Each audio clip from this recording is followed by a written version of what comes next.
Dito ko napagtanto.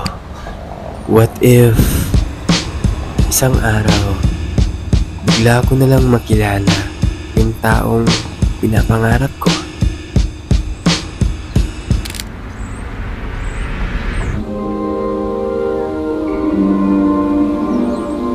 Hi, sorry.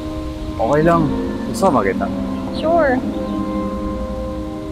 Wah, kanindo. Pwede tayo kasundan. Sure. At lang ko dali. Okay, thanks. James Day. Angel. Nice to meet you, Angel. Okay, sige muna, Rako. Sige, bye. At dito nagsimula ang lahat.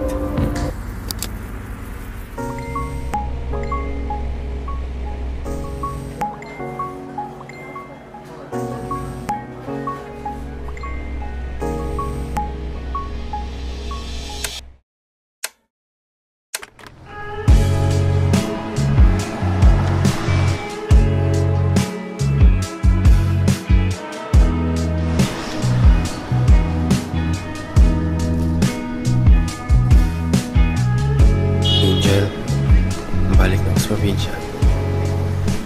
Balik pa ka, di ba? Oo, balik po ako. Siguraduhan na, ha? Yes po. Balik po.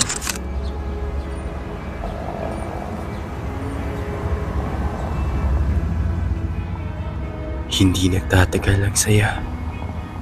Laging may mga taong hilain ka pababa. Parang usok ang kasinungalingan. Dahan-dahang pinapasok, unti-unting nilalaso ng isipan. Sa huli, may mga taong nasasaktan.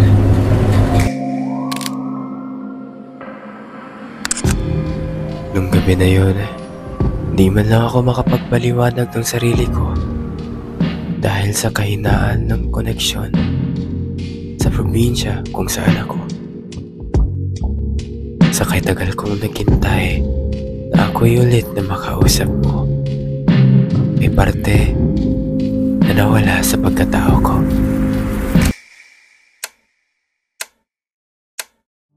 Meron ko dito ako. Gusto mo ng Chinese? Siya, kaka. Dahil, masusunod sa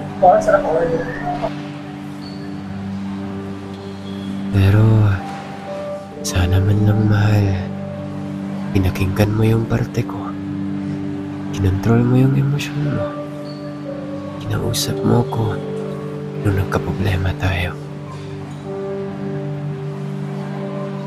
Makalipas ang ilang buwan, tayo ay pinagtagpo rin. Nagulat nga ako na ginagawa mo yung kinahihiligan ko, ang pagkuha ng mga litrato. Pero nag-iba yung ihip ng hangin. Pinagtagpo nga tayo ulit.